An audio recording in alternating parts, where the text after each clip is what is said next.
On est toujours dans la présentation des références dynamiques, pour ainsi dire.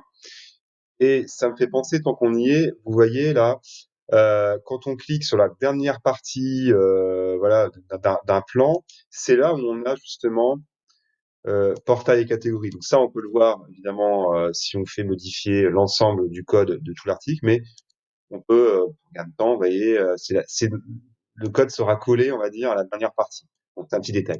Alors, je vous explique comment donc présenter des biblios pour avoir voilà ces références dynamiques. Je pourrais très bien présenter ça comme ça, c'est-à-dire faire manuellement, école. Bon, évidemment, on sait les titres sont en italique, donc j'écris pas tout, mais enfin voilà. Euh, le nom de l'éditeur, la date. Voilà. Donc, je peux très bien avoir, vous voyez, cette présentation-là classique. Ça passe, hein. Ça, c'est pas un problème, hein. Tant qu'on met, je vais pas expliquer tout là, mais ben voilà, tant qu'on a en italique le nom de l'œuvre, l'éditeur, la date, ça suffit. Mais si on veut le modèle dynamique avec SFN, et puis même c'est conseillé de plus en plus, même sans SFN, de le faire, comme ça on n'a pas à s'embêter à savoir les normes et la place et tout ça, on utilise en fait un modèle que je vais vous montrer euh, tout de suite, maintenant. Donc, moi, évidemment, j'utilise des raccourcis au fil de mon expérience sur Wikipédia en gain de temps.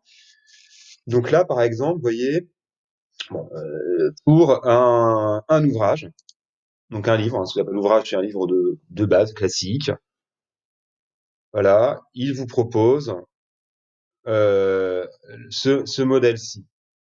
Donc ça, évidemment, c'est à vous de le remplir, hein, voilà. Alors, il y a différentes présentations, donc soit compact, soit comme ça, on évite, évidemment, on fait compact.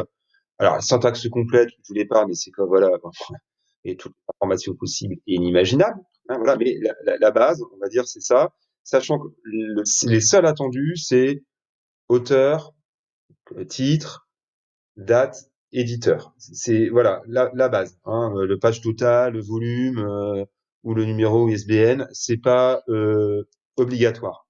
Donc là, vous voyez, je l'insère.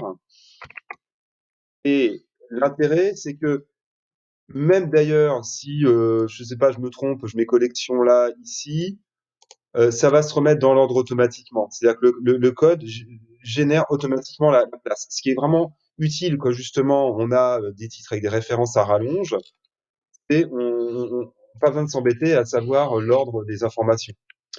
Donc là, par exemple, vous voyez, là, pour école, comme c'est pas du français, j'ai mis EN anglais. Hein, évidemment, il y a, enfin après, faut connaître, hein, mais voilà, l'abréviation des langues, hein, allemand DE, etc., italien IT, bref.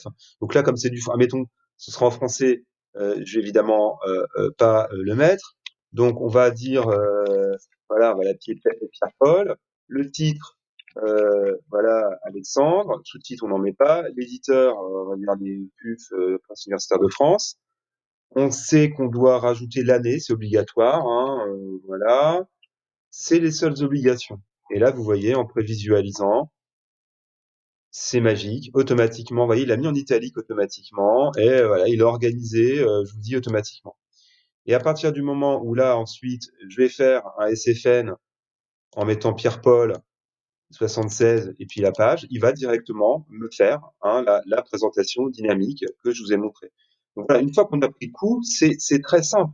Voilà, hein, il suffit de, bon, évidemment, après, je vous conseillerais de mettre dans des favoris, hein, d'aller après vous dépatouiller dans les modèles de Wikipédia, mais voilà, c'est d'enregistrer ce genre de choses, hein, c'est très utile. Il suffit ensuite de remplir en deux-deux. Alors après, voilà, il y a d'autres types de présentations. Par exemple, un article, c'est pas la même chose, notamment quand c'est tiré d'une revue universitaire, parce que pour faire court, c'est pas les mêmes normes entre les italiques et les guillemets. Enfin voilà, c'est du détail, mais enfin voilà, il y a une différence de présentation entre voilà, quelques pages tirées d'une revue et un livre universitaire. Donc voilà pour cette présentation biblio.